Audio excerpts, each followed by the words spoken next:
Bem-vindos a mais um vídeo da Regression Engenharia e hoje trataremos sobre inclusão de dados no banco de dados do CastleR.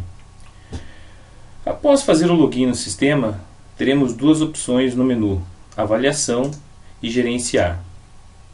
Para a inclusão de um dado no banco de dados, vamos em Gerenciar e escolher a opção Banco de Dados.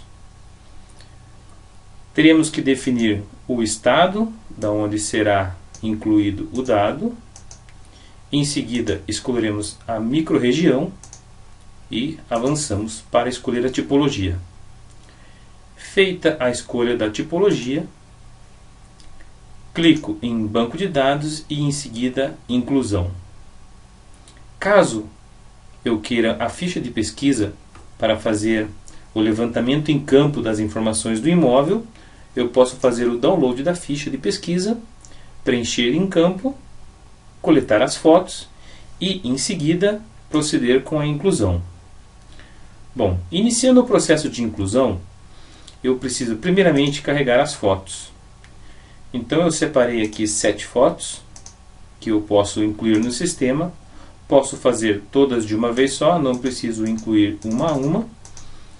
De tal forma que, após eu incluir as 7, eu preciso nomear as fotos. Todas as fotos têm que ter sua legenda.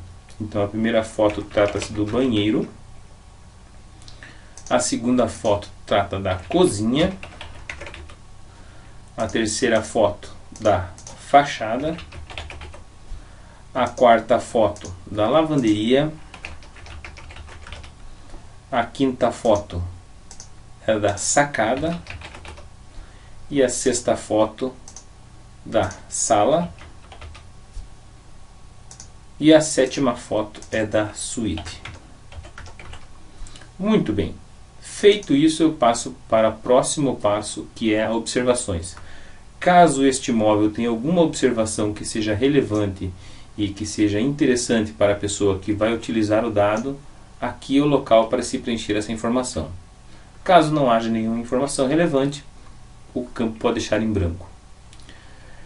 Durante o preenchimento da ficha, veremos campos que estão em negrito e outros que não estão.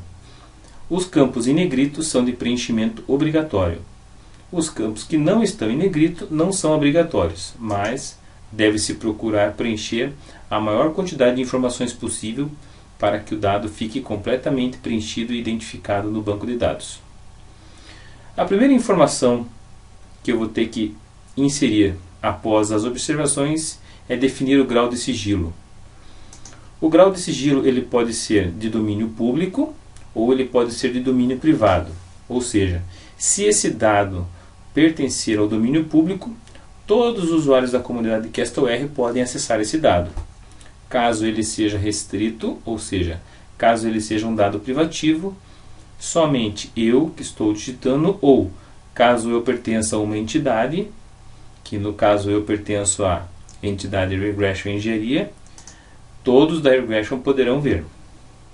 Ok? Então eu vou colocar este dado em domínio público. Em seguida, eu sigo com as informações de localização. O CEP do imóvel é 80.240.170. Após digitar o CEP, eu posso fazer a busca e ele me trará o endereço completo com tipo de logradouro, nome do logradouro, bairro, cidade e estado. Preciso preencher o número do imóvel e o complemento seria o apartamento. Apartamento 1101. As coordenadas geográficas, nós já temos um vídeo no nosso canal do YouTube falando sobre isso. Caso você tenha dúvida, existe um link da nossa videoaula sobre como obter as coordenadas com o Google Earth. Eu já fiz essa pesquisa e verifiquei que a coordenada geográfica desse dado é longitude 672.491 e latitude 7184.668. Na sequência, vamos para algumas características de mercado. Tipo de negócio. Esse imóvel eu identifiquei como uma oferta, tá?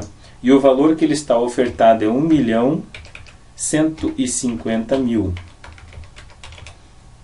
Não esquecer de preencher os pontos de milhares e a casa decimal, com vírgula e 2 casas decimais.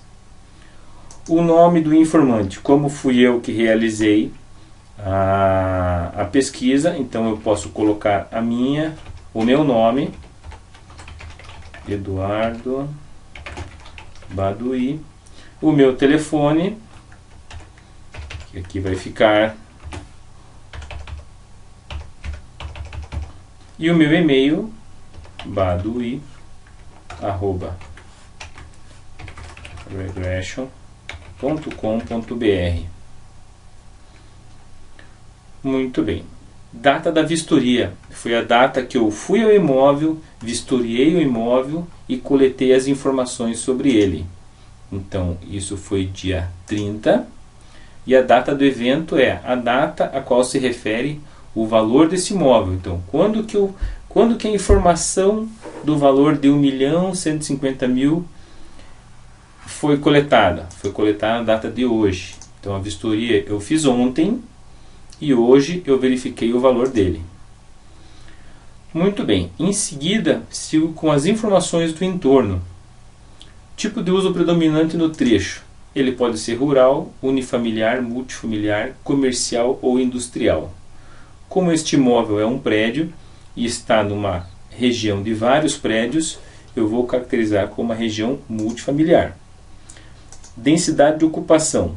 Essa análise nós costumamos identificar alguns quarteirões para frente e alguns quarteirões para trás do imóvel. E verificamos se existem alguns terrenos desocupados, ou vários terrenos desocupados, ou então muitos terrenos desocupados. Caso esse imóvel esteja isolado no meio de uma área deserta, classificamos esse terreno como desocupado. Se existirem alguns lotes vazios, caracterizamos como parcialmente ocupado. Ou, como é o caso deste imóvel, que existem vários prédios em volta e nenhum terreno vazio, classificaremos como totalmente ocupado. O tipo de pavimentação em fronte ao endereço. Nesse caso, a pavimentação na frente do endereço é do tipo asfáltica. O serviço do entorno, verificamos que temos coleta de lixo, comércio, esporte e lazer, transporte coletivo, unidades de saúde e unidades de... A infraestrutura presente no entorno. Temos lá guias e sarjetas, iluminação pública, rede coletora de esgoto sanitário, coletora pluvial, abastecimento de água potável, cabeamento para a TV, energia elétrica, gás e transmissão de dados. Rede de gás, aqui refere-se à rede que passa na frente do imóvel que fornece gás para o empreendimento. Não é o atendimento por abastecimento de gás por caminhão, é rede de gás canalizado. Características da região. Dessas características nós não encontramos nenhuma, então não marcaremos nada. Seguimos com informações sobre a edificação. Verificamos que esse imóvel tem 12 anos, que ele tem apenas um pavimento. A área privativa construída principal desta unidade é 150,20 metros quadrados. Não existe área privativa de terreno, ou seja, são aqueles gardens que ficam no térreo. Caso tivesse, deveria informar a área. Como não tem, não precisa informar nada. Seguindo com algumas informações. Tipo de piso seco. Verificamos que é um laminado de madeira. Tipo de teto, ou seja, qual é o revestimento do teto. Verificamos que é PVA sobre massa corrida. Tipo de esquadria. Alumínio anodizado com pintura eletrostática. Tipo de estrutura. Temos estrutura de concreto com fechamento em alvenaria. Tipo de revestimento de fachada. Nesse caso, encontramos pastilha cerâmica. Tipo de revestimento de paredes internas. PVA sobre massa corrida ou gesso. Estado de conservação da unidade é bom. Seguimos com equipamentos, referente aqui a vagas de garagem. Vagas bloqueadas ou bloqueantes são aquelas vagas que o empreendimento exige um manobrista, pois nem todos os moradores têm vagas livres. Então, algumas vagas dependem de outros carros serem manobrados para que o morador possa manobrar o seu carro. Vagas cobertas são aquelas vagas em subsolo. Vagas cobertas sem proteção lateral são as vagas do tipo pilotis, onde as vagas ficam debaixo da estrutura do prédio, porém sem o fechamento lateral. E as vagas descobertas, que são as vagas de estacionamento. Nesse caso, esse empreendimento que eu estou inserindo informação no banco possui 2 vagas cobertas. Informações sobre a inserção no condomínio. Aqui ele me pergunta qual é o nome do condomínio. Chama-se Les Halles. Número de unidades autônomas são 30 unidades. Estágio de ocupação.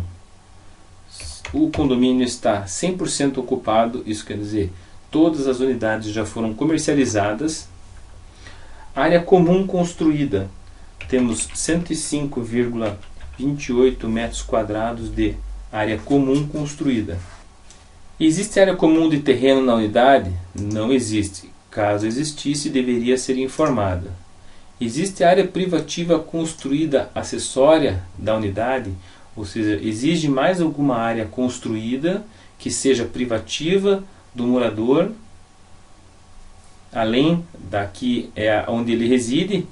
Caso exista, por exemplo, um box que fica na garagem, deve ser informado. Ou então, caso não exista, marcar não. Tipo de fechamento do contorno do condomínio. Apesar de estar escrito contorno do condomínio, aqui nós vamos caracterizar o fechamento frontal, né? Neste caso é o gradil metálico. Infraestrutura do condomínio. Aqui vamos identificar e marcar quais são as infraestruturas que temos no condomínio.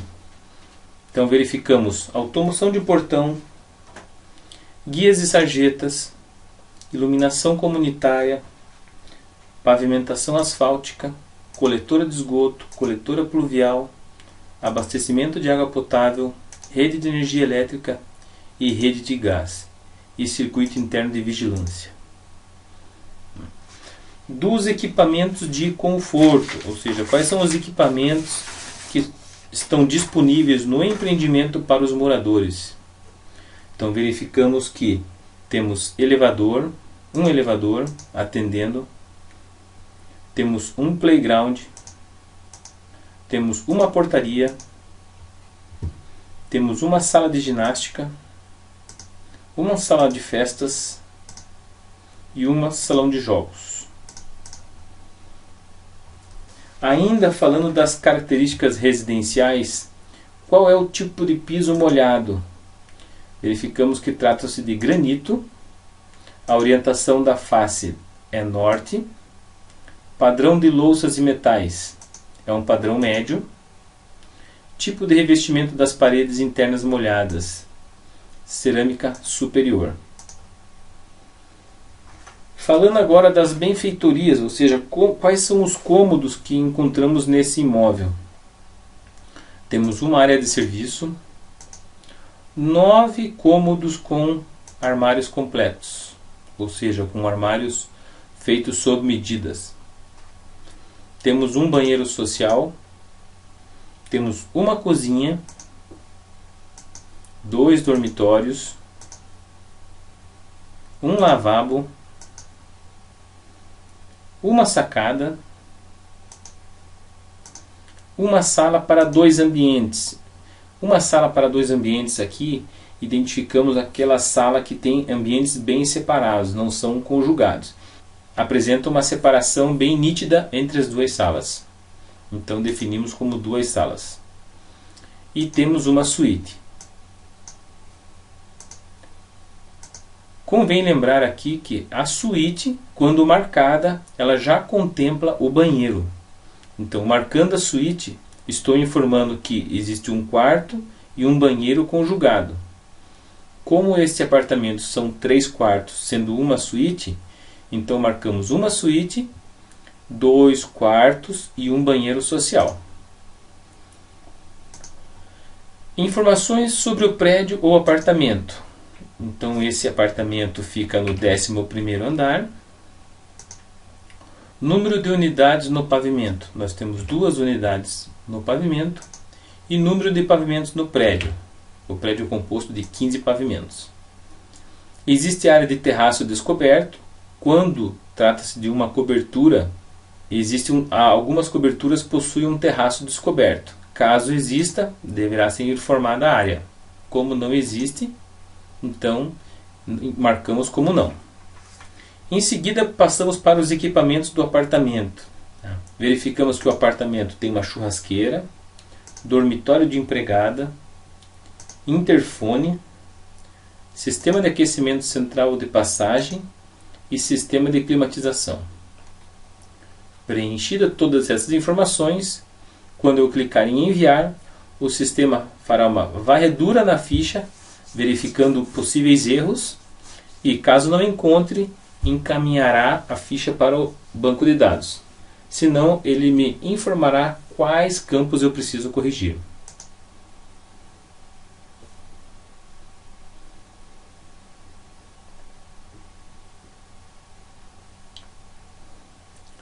Muito bem, está concluída a inclusão de um dado no banco de dados do CastorR. Obrigado e até o próximo vídeo.